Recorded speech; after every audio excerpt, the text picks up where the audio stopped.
Over the last years, there has been a mushrooming of global sustainability standards issued by international organizations. And those standards result from two main factors.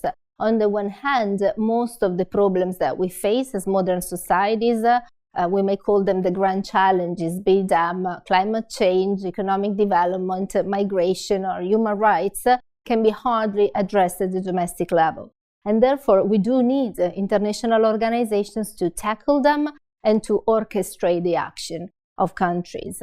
On the other hand, exactly because member countries have not devolved their authority and sometimes even their enforcement powers to international organizations, those standards remain mostly voluntary.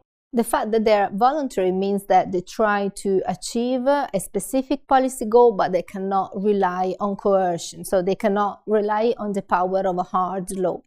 And most of those global sustainability standards are multi-stakeholder in the sense that they call for the concerted action of governments, of companies, of civil society, and of individuals. And to date, perhaps the most comprehensive and visible of those global standards is represented by the SDGs, the Sustainable Development Goals, a set of standards that was launched in September 2015 after a lengthy process of negotiation and consultation. And the Sustainable Development Goals build on the experience of the MDGs, the Millennium Development Goals. The Sustainable Development Goals are a set of 17 interrelated goals that aim at end poverty, protect the planet, and to ensure prosperity for all in the frame of a global sustainable development agenda.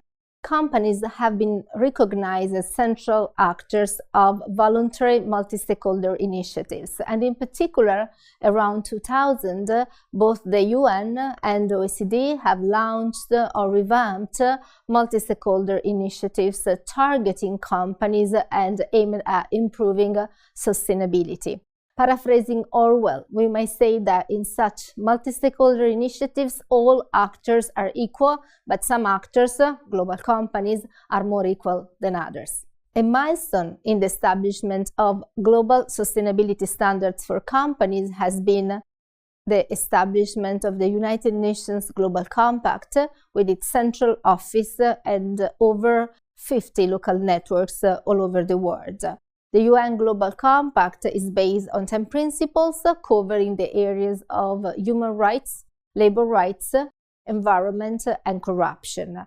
And we might consider it a port of entry in the world of corporate sustainability.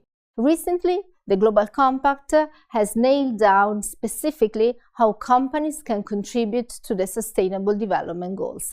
In addition to global sustainability standards that are comprehensive, there are global standards that instead are issue-specific or vertical, such as business and human rights or business and children's rights. If we take the example of business and human rights, this initiative is based on the assumption that human rights are universal and that every individual needs to be treated with dignity and equity. Basic human rights include the freedom of speech, as well as health, a decent living, and also liberty and security, among the others. Business and human rights call for the action of companies at two levels. On the one hand, there are the minimum requirements, minimum responsibilities, such as the due diligence, but also addressing the externalities of corporate operations in terms of human rights.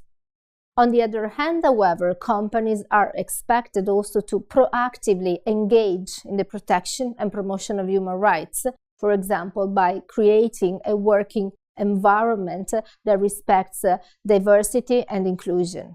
One of the most important elements of business and human rights is the way in which responsibility is conceived and is attributed. And this is called the three-pronged approach of protect, respect, and remedy. First, there is the state duty to protect through policies, regulation, but also adjudication. Second, there is the corporate responsibility to respect through due diligence, but also by addressing adverse impacts on human rights. And third, there is the right to remedy. That is to say, an easy access to remediation should be granted to victims. For example, companies should have in place early warning mechanisms that allow grievances to be addressed before they escalate. Global standards represent a crucial development in our collective ability to harmonize corporate behavior towards sustainability and across countries. The fact that they are voluntary has certainly contributed to their spread. However, it has also attracted criticism. In a sense, we might see them as a way to maintain a status quo and the lack of political willingness to issue a corporate regulation that is both global and binding.